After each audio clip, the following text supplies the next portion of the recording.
स्वागत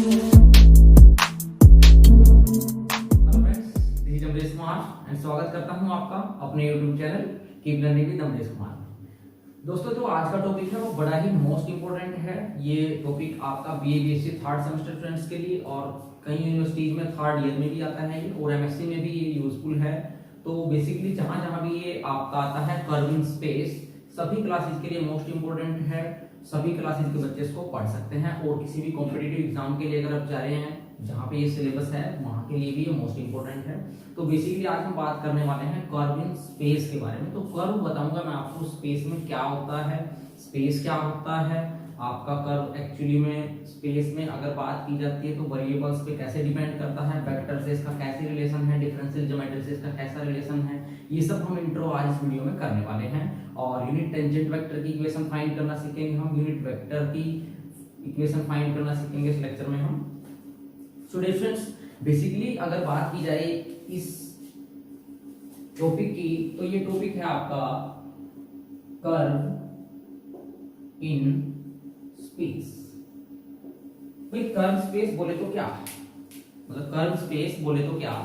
तो अगर मैं आपको यहाँ पे बेसिक ब्रांच लेके चलूं, वैसे तो ये हमारा जो सिलेबस में है BSc के, यहाँ पे KU यूनिवर्सिटी में एडवांस कैलकुलस के अंडर आता है आपका ये कर्व स्पेस। लेकिन ये जो टॉपिक है आपका डिफरेंशियल ज्योमेट्री का है, इसका डिफरेंशियल ज्योमेट्री से लिया गया है ये डिफरेंशियल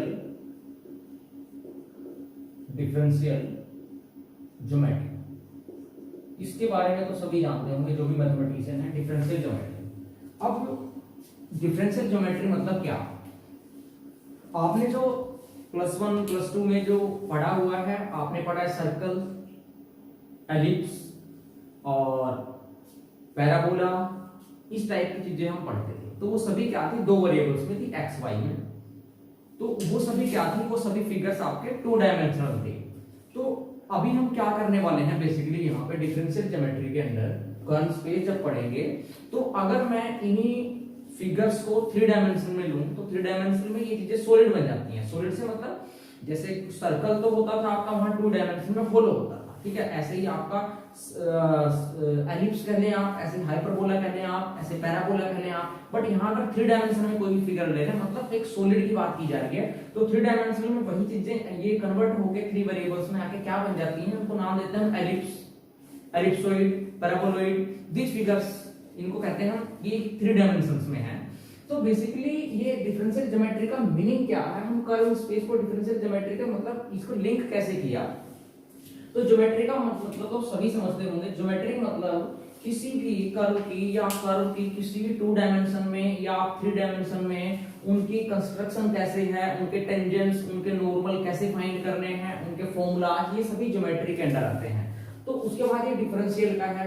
बट डिफरेंशियल का मतलब क्या है कि वो वाले कर्व की सभी प्रॉपर्टीज को अब हम डिफरेंशियल्स के साथ कंबाइन करके पढ़ेंगे। मतलब डिफरेंशिएशन का भी यूज होगा ज्योमेट्री के अंदर। तो मैं जो मेन बात करूंगा यहाँ पे वो क्या रहने वाली है आपकी, कि भैया कोई भी कर्व की कंस्ट्रक्शन, उसके टेंजेंट्स, उसके unit vectors, unit tangent vectors, उसके नॉर्मल्स, उन सभी का हम अगर डिटेल्स में बात करें तो वो बात हम बात करते हैं डिफरेंशियल ज्योमेट्री में। तो ये टॉपिक जो आता है वो डिफरेंशियल ज्योमेट्री के अंडर आता है आपका कर्व इन स्पेस। अब बात करते हैं ये कर्व इन स्पेस होता क्या है। तो भैया सिंपल सा नाम से पढ़ा है कर्व इन स्पेस। अब बात आती है, पहले मैं बता दूं आपको स्पेस क्या होगा। स्पेस क्या होगा भाई, जो भी चीजें हमारी आईज देख सकती हैं, जैसे ये एक आपका क्या है, मार्कर है, ये दूसरा मार्कर है स्पेस में, ये भी क्या है, ये आपका व्हाइट बोर्ड है।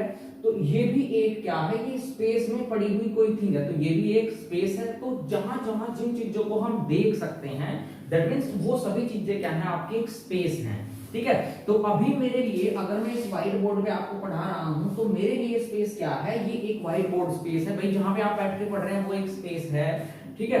तो मतलब क्या, स्पेस आपको पता चला, स्पेस मतलब 3 डायमेंशन में बात की जाती है। 3 डायमेंशन में कोई भी चीजें मतलब वो स्पेस में, स्पेस की बात कर रहा है। तो यहाँ पे अब कर्व फिर क्या, कर्व का मतलब क्या होता है कि कोई भी आपका, जैसे मैंने सपोज करो ऐसे ये लो यार, ये लो कोई भी थिंग बना दी मैंने ऐसे, तो ये एक कर्व है आपका, भाई स्पेस में बन रहा है तो इसको curve in space, under which conditions हम इसको कर्व इन स्पेस कहेंगे। तो वैसे तो जो कर्व होगा हम ये कहते हैं जनरली कि कर्व जो है आपका एक जस्ट क्या है, ट्रेजेक्ट्री है। ट्रेजेक्ट्री मतलब क्या, एक पाथ है। पाथ मतलब एक क्या है, एक आपका रास्ता है। जैसे ये कोई रास्ता है, रास्ता टाइप ही है, तो ये कोई एक लाइन है। लाइन तो कह नहीं सकते आपको, स्ट्रेट नहीं है जो ये, तो ये आपका कोई भी एक ट्रेजेक्ट्री, लोकस ऑफ पॉइंट्स कह सकते हैं। अब लोकस ऑफ पॉइंट क्या कहेंगे, पॉइंट कहां है भाई इस पे, तो मैं ये पॉइंट ले सकता हूं इस पे। अगर इन पॉइंट्स को मैं सभी पॉइंट्स को, जितने पॉइंट्स पड़े हुए हैं इसके ऊपर, अगर मैं इन सभी पॉइंट्स को मीट करा दूं, ज्वाइन करा दूंगा, तो जो भी मुझे एक ट्रेजेक्ट्री मिलेगी, इन सभी के पाथ मिलेगा, उसी को कहते हैं आप कर्व। अब ये स्पेस में बना तो कर्व इन स्पेस है। तो कर्व की बात की जाती है यहाँ पे थ्री डायमेंशनल में। तो थ्री डायमेंशनल में कैसे बात करेंगे, तो अगर मैं आपको कर्व इन स्पेस की डेफिनेशन दूं तो कर्व इन स्पेस होगा क्या डिफरेंस। तो कर्व इन स्पेस की जब भी बात करते थे तो वो ये कहता है कि इसको आप कर्व इन स्पेस भी बोल देते हैं कई बार, या आप इसको स्पेस कर्व भी बोल सकते हैं। डिफरेंस स्पेस कर्व भी कहीं पे यूज हो सकता है आपका, स्पेस कर्व कहीं या कर्व स्पेस कहीं, एक ही बात है। अब इसके बारे में बात कैसे करें हम, देखो कर्व मतलब क्या। कर्व से पहले एक छोटी सी चीज मैं आपको बता दूं, ये हम बेसिक पढ़ते आए हैं कि आपका बेसिकली क्या होता है, थ्री डायमेंशंस होती है हमारे पास। जैसे हम डील करते हैं, सपोज करो ये आपका एक्स एक्सिस है, ये आपका वाई एक्सिस और ये आपका जेड एक्सिस। वैसे तो यहाँ पे कहीं भी ले सकते हैं आप, इसको एक्स ले लें, इसको वाई ले लें, इसको जेड ले लें, तो इसको मैं स्मॉल ले लेता हूँ। ये एक्स एक्सिस, ये वाई एक्सिस, ये आपका जेड एक्सिस। तो मतलब क्या, जैसे सपोज करो कोई ये पॉइंट पड़ा हुआ है, पॉइंट पड़ा हुआ है, मैंने इस पॉइंट को दिया नाम P, ठीक है। इसके कोऑर्डिनेट्स मान लेता हूं मैं x, y और z, ठीक है। अब बात करते हैं पहले हम पोजीशन वेक्टर क्या होगा। पोजीशन वेक्टर, तो ये कोई ओरिजिन पड़ा हुआ है आपका, ओरिजिन के मैंने कोऑर्डिनेट मान लिया O, ओरिजिन के तो कोऑर्डिनेट सभी को पता है क्या होते हैं, 0 0 0। तो अगर मैं ये लाइन, ठीक है, ये लाइन जो है यहाँ पे इस पॉइंट P के साथ में, तो इस OP को क्या कहेंगे, हम इसको डिनोट ऐसे करते हैं डिस्टेंस OP वेक्टर। इसको कहेंगे क्या कि ये क्या है, position vector of P, position vector with respect to P या ऑफ पॉइंट P। मतलब position vector of point P का क्या होगा, उसको जनरली हम R वेक्टर से डिनोट करते हैं। क्या, R वेक्टर से डिनोट करते हैं हम पोजीशन वेक्टर को जनरली। अब उसके मतलब होता क्या है ये, आप देखो जनरली ये कहते हैं हम 11th 12th से पढ़ते आए हैं हम ये कि अलोंग एक्स एक्सिस में इसका यूनिट वेक्टर मान लेता हूं आपका आई कैप, वाई का मान लेते हैं हम जे कैप, और इसका हम मान लेते हैं यूनिट वेक्टर के कैप। तो इन सभी केसेस में अगर मैं आर वेक्टर पोजीशन वेक्टर की बात करूं तो वो कहता है कि इस कोऑर्डिनेट में आप x में i कैप की मल्टीप्लाई करा दें, y में j कैप की मल्टीप्लाई करा दें, z के अंदर आप k कैप की मल्टीप्लाई करा दें, और इस वे में अगर मैं ऐड कर दूं डिफरेंस, तो इसको ये कहता है कि ये क्या है आपका पोजीशन वेक्टर है ऑफ पॉइंट P, या position of point P with respect to origin. जो पोजीशन वेक्टर की बात होगी वो तो ऑब्वियस ही है कि पोजीशन वेक्टर की जब भी बात होगी तो डिफरेंस वो किसके रिस्पेक्ट में बात की जाएगी, वो हमेशा ओरिजिन के रिस्पेक्ट में बात की जाएगी। तो position vector of point P with respect to origin O के बारे में बात कर रहा है। वो ओरिजिन क्या है आपका 0 0 0, ओरिजिन तो 0 0 ही होगा ऑलवेज। तो ये पोजीशन वेक्टर क्या है, अभी आपको ये लग रहा होगा कि ये मैं कहां कर्व इन स्पेस बता रहा था आपको, और आगे मैं पोजीशन वेक्टर पे, तो मैं इसको इसी से लिंक कराऊंगा। डिफरेंस हो सकता है लेक्चर थोड़ा सा लेंथी हो जाए, तो बट आप मेरे साथ बने रहिए। मतलब चीजों को आपने समझना है, क्रैम नहीं करना। ये चीजें बड़ा ही कंफ्यूज क्रिएट करती हैं स्टूडेंट्स के माइंड में, तो उन्हीं चीजों को मैं पूरी कोशिश करूंगा कि आपको वो क्लियर करा दूं, चीजों का बेसिक समझ लेंगे आप अच्छे से। तो मतलब पोजीशन वेक्टर आपको पता चला। पोजीशन वेक्टर, अब आप यहां से एक चीज देखें जरा, मतलब अगर आपको कहीं पे पोजीशन वेक्टर दे दिया, पोजीशन वेक्टर क्या है, r vector equal to xi क्या, yj क्या प्लस z क्या, तो क्या भाई आप यहां से ये किस पॉइंट का पोजीशन वेक्टर है, क्या उसके कोऑर्डिनेट नहीं निकाल सकते आप। देखो ये निकल गया ना, x y z, जो i कैप का कोएफिशिएंट है आपका, वो जो मल्टीप्लाई है उसके साथ x है, j कैप के साथ जो है वो y है, k कैप के साथ जो है वो z है। तो मतलब हम ये कह सकते हैं कि अगर आपको कोई पोजीशन वेक्टर दिया हुआ है, जिस पॉइंट का पोजीशन वेक्टर दिया हुआ है, तो हम वहां से उस पॉइंट के क्या निकाल सकते हैं, कोऑर्डिनेट निकाल सकते हैं। That's it. ये मतलब बताने का था मेरा बस यहाँ पे कि जहां पे भी आपको पोजीशन वेक्टर दिया हुआ है, तो वहां से आप उस पॉइंट के जिसका वो पोजीशन वेक्टर है कोऑर्डिनेट निकाल सकते हैं। अगर पॉइंट के कोऑर्डिनेट पता है तो उसका आप पोजीशन वेक्टर लिख सकते हैं विद रिस्पेक्ट टू ओरिजिन और बीच। उसके बाद उसके बाद अगर मैं बात करूं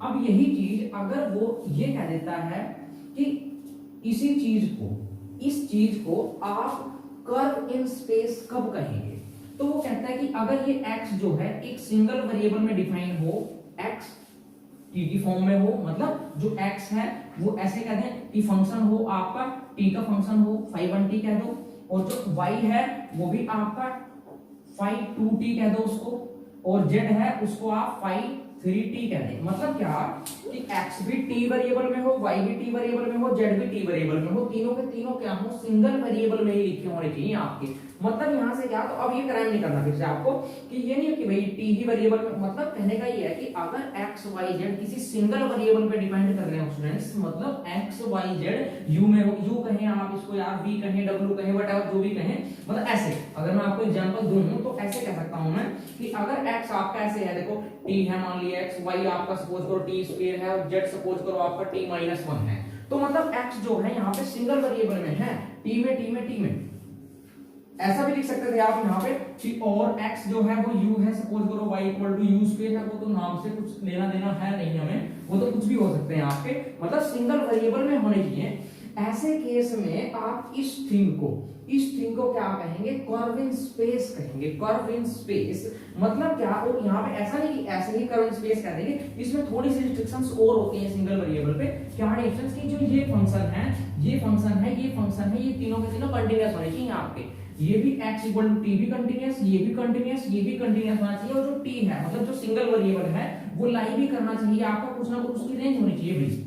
ऐसा नहीं है कि आप ये t जो सिंगल वेरिएबल है उसकी एक रेंज होनी चाहिए, फिक्स रेंज होनी चाहिए कि इससे वो बड़ा रहे और इससे वो छोटा रहे, ये फिक्स होना चाहिए आपका। ऐसा नहीं कि t की वैल्यू कहीं से कहीं भी वेरी करे, क्योंकि t की वैल्यू अगर वेरी करेगी तो होगा क्या, देखो यहाँ पे एक्चुअली होता क्या है, सपोज करो जैसे यही है, ये कर्व है, मैंने मान लिया भाई यहाँ पे कोई पॉइंट पड़ा हुआ है, पॉइंट तो बहुत सारे हैं, मैंने मान लिया कि ये पॉइंट P है मेरा और इसके कोऑर्डिनेट x y और z है।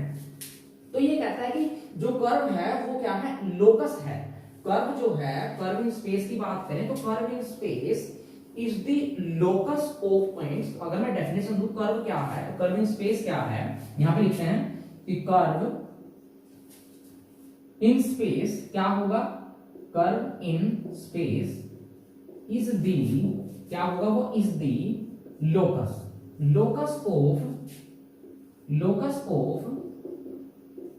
Locus of any points. मतलब क्या, कर्व इन स्पेस जो होगा वो लोकस होगा ऑफ पॉइंट्स की। अब पॉइंट अगर ये कह रहा हूं मैं, अब ये पॉइंट क्या होगा, मान लिया ये इसका जो पोजीशन वेक्टर है वो किसी ओरिजिन के रिस्पेक्ट में लिया जा रहा है, ओरिजिन O है आपका और ये मैंने ले लिया पोजीशन वेक्टर, ठीक है।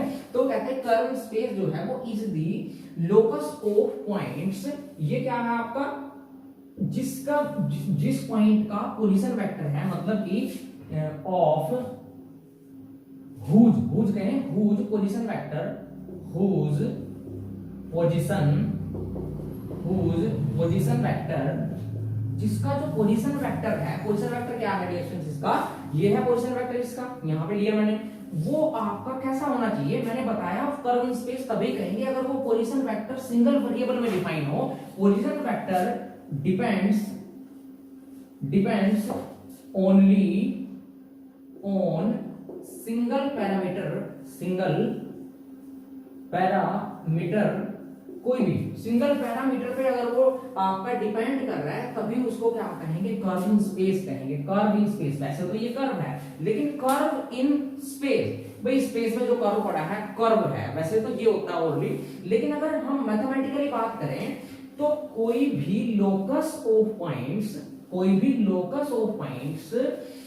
हुज पोजीशन वेक्टर, जिसका पोजीशन वेक्टर, इस पॉइंट का पोजीशन वेक्टर ये है, मैंने बात की, जिसका पोजीशन वेक्टर डिपेंड करे ओनली ऑन सिंगल पैरामीटर, मतलब x भी डिपेंड कर रहा है देखो t पे, y डिपेंड कर रहा है t पे, z भी डिपेंड कर रहा है t पे, तो उस टाइप के हम लोकस को, पॉइंट्स के लोकस को क्या कहेंगे dear students, curve in space कहेंगे।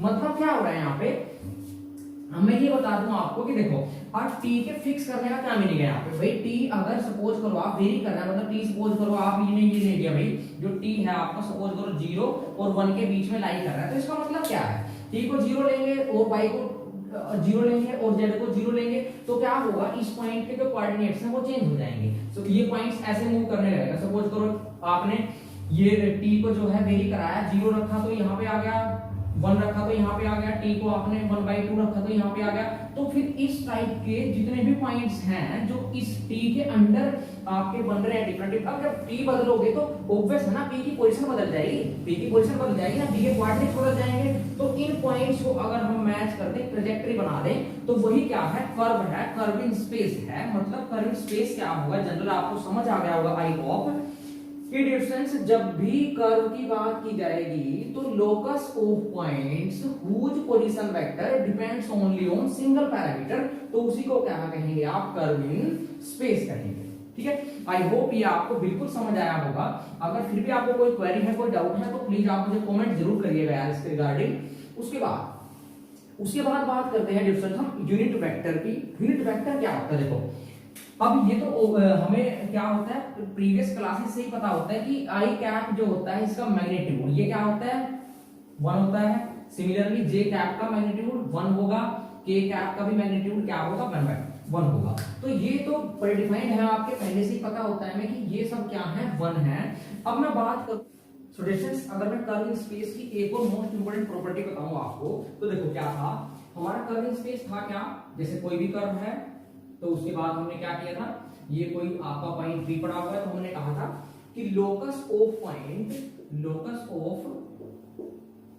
पॉइंट्स, ये आपका ओरिजिन के रिस्पेक्ट में इसका पोजीशन वेक्टर मान लिया था आर वेक्टर, जहां पे आर वेक्टर क्या था आपका, x t i cap y t j cap plus z t k cap. मतलब क्या, जब भी आपका पोजीशन वेक्टर्स के जो ये एक्स वाई जेड हैं अगर ये किसी सिंगल वेरिएबल पे डिपेंड करें ओनली, तो हम कहते हैं कि वो कर्व, हम बात करते हैं कर्विंग स्पेस कहते हैं उसको। डेफिनेशन क्या बताई थी कि कर्विंग स्पेस मतलब क्या, curve in space is the locus of points whose position vector is depends only on single parameter, उसको कहते हैं कर्विंग स्पेस।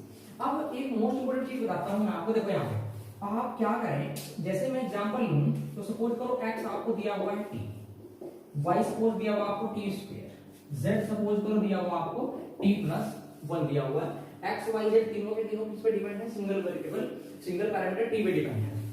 अब जो मैं मोस्ट इंपोर्टेंट थिंग बताने वाला हूं मैं, इसका मतलब तो अगर मैं ऐसे कहूं, ऐसे लिखा है अगर कहीं कि r vector is equal to, देखो t i cap plus t square j cap plus चीजों को समझिए t+1 k कैप। इसका मतलब तो जो ये थिंग आपको अगर किसी ने दे दी तो इसका मतलब ये इक्वेशन किसकी है, curving space in the form of vectors. ये क्या है, ये कर्विंग स्पेस है आपका। ठीक है, अब इस कर्विंग स्पेस को दूसरी फॉर्म में कैसे आप रिप्रेजेंट कर सकते हैं वो बताने वाला हूं मैं आपको। देखो क्या आपका, आप इसको इससे कंपेयर करेंगे तो मैंने लिखा ही हुआ है कि x t है, y t स्क्वायर है, z t+1 है। तो मैंने इन दोनों को उठाया एक बार, इन दोनों को ले आओ, यहां से क्या कर सकते हैं आप, देखो यहां से क्या है, t बराबर x है तो t equal to x value यहां रख दें, तो y कितना आ गया, y equal to x t आ गया। एंड ये भी आपने x t, अब की बार आप क्या करें, इसको और इसको ले लें, इन दोनों को ले लें, तो x t तो x है, t इक्वल टू x यहां पे पुट कर दें तो z क्या हो जाएगा, z equal to x+1, that's it. यही मेरा बताने का मीनिंग है। देखो यहाँ पे इसका मतलब तो ये हुआ, अगर ये भी आपकी एक कर्विंग स्पेस है तो ये भी आपकी एक कर्विंग स्पेस की दूसरी फॉर्म है।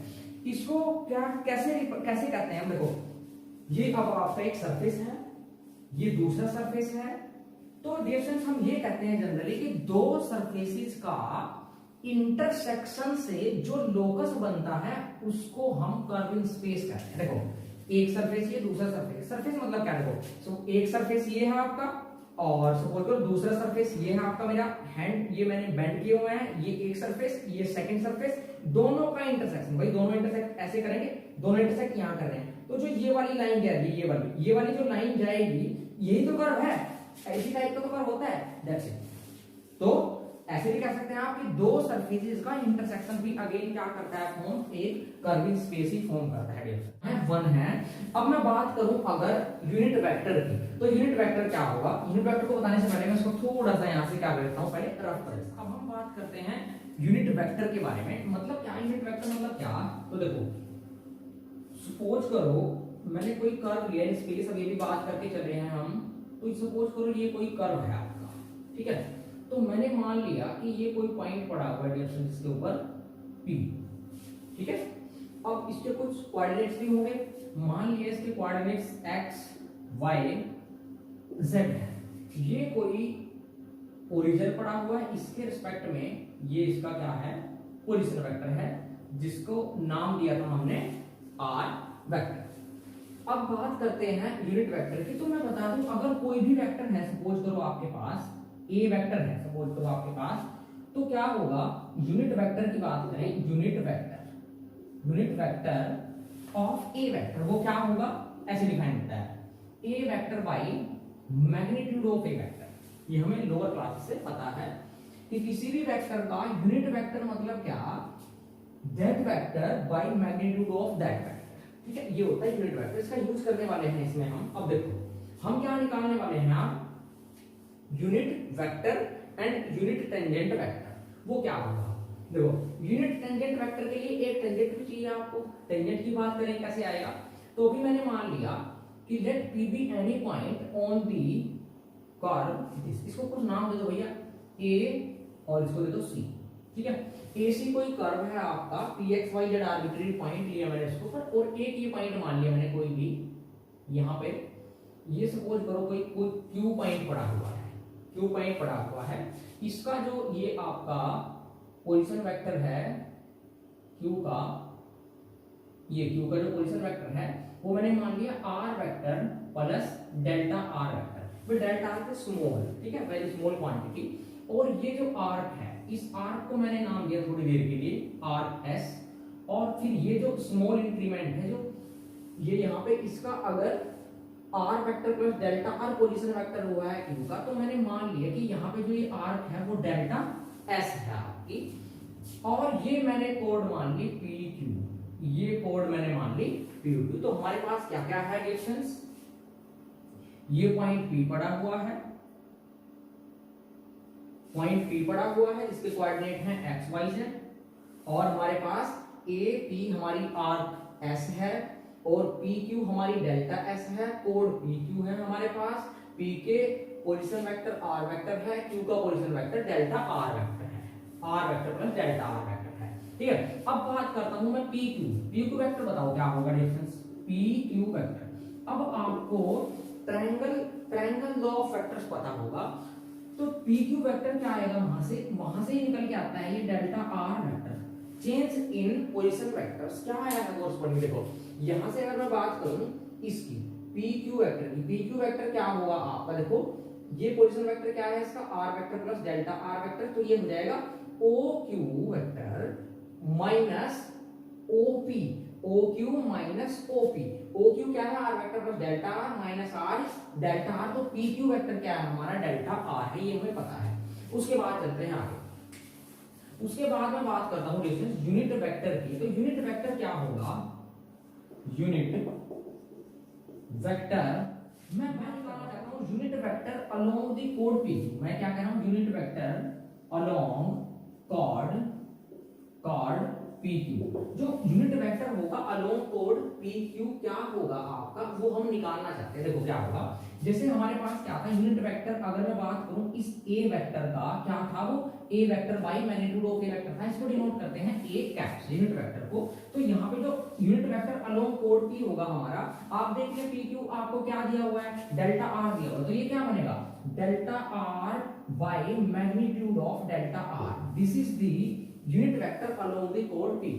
अब डिस्टेंस ये भी पता है आपको कि पोजीशन वेक्टर के कोऑर्डिनेट्स क्या होते हैं आपके, तो पोजीशन वेक्टर के कोऑर्डिनेट्स क्या है आपके xi cap plus yj cap plus zk cap. अब कर्व इन स्पेस की बात कर रहे हैं हम, तो मैंने बताया था कि जो x होगा वो सिंगल वेरिएबल t पे डिफाइन होगा, व्हाटएवर u भी लिख सकते थे आप, x of u i cap, ऐसे ही y होगा, y t पे डिपेंड होगा, सिंगल वेरिएबल t पे ही आपके तीनों के तीनों ये डिपेंड करेंगे, तभी इसको क्या बोलते हैं, कर्व इन स्पेस बोलते हैं। सो देखिए उसके बाद अब हम जो मेन निकालने वाले हैं आपका, वो फाइंड करना चाहते हैं हम unit tangent vector. Tangent vector कैसे होगा, देखो जब आपका डियर स्टूडेंट्स ये जो कोड PQ है, अगर मैं इस Q को P पे टेंड कराऊं, मतलब जैसे ही मैं Q को P पे टेंड कराऊंगा, ये जो कोड है आपकी, अगर मैं Q को P पे टेंड कराता हूँ, जो कोड PQ है ये आपका टेंजेंट बन जाएगी, ये आपका एक टेंजेंट बन जाएगी इस P पे।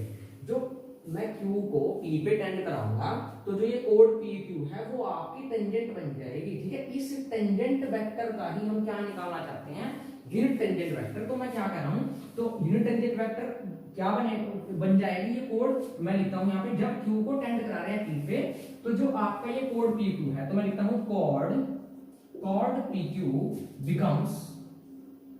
बिकम्स क्या बन जाएगी, ये टेंजेंट एट P पे क्या बन जाएगी, ये टेंजेंट बन जाएगी भैया। Code PQ becomes tangent at P, तो उसका यूनिट वेक्टर निकालते हैं आप, तो क्या कहेंगे, यूनिट टेंजेंट वेक्टर, यही निकालना है मुझे, यूनिट टेंजेंट वेक्टर। अब ये यूनिट टेंजेंट वेक्टर क्या होगा, देखो क्या होगा, तो यूनिट टेंजेंट वेक्टर टेंजेंट बना कब है, जब Q को P पे टेंड कराया। तो मैं सिंपल लिखूंगा कि लिमिट Q जो है वो अप्रोच कर गया P को, और भाई टेंजेंट वेक्टर तो तभी बनाना ये जब Q को P पे टेंड किया।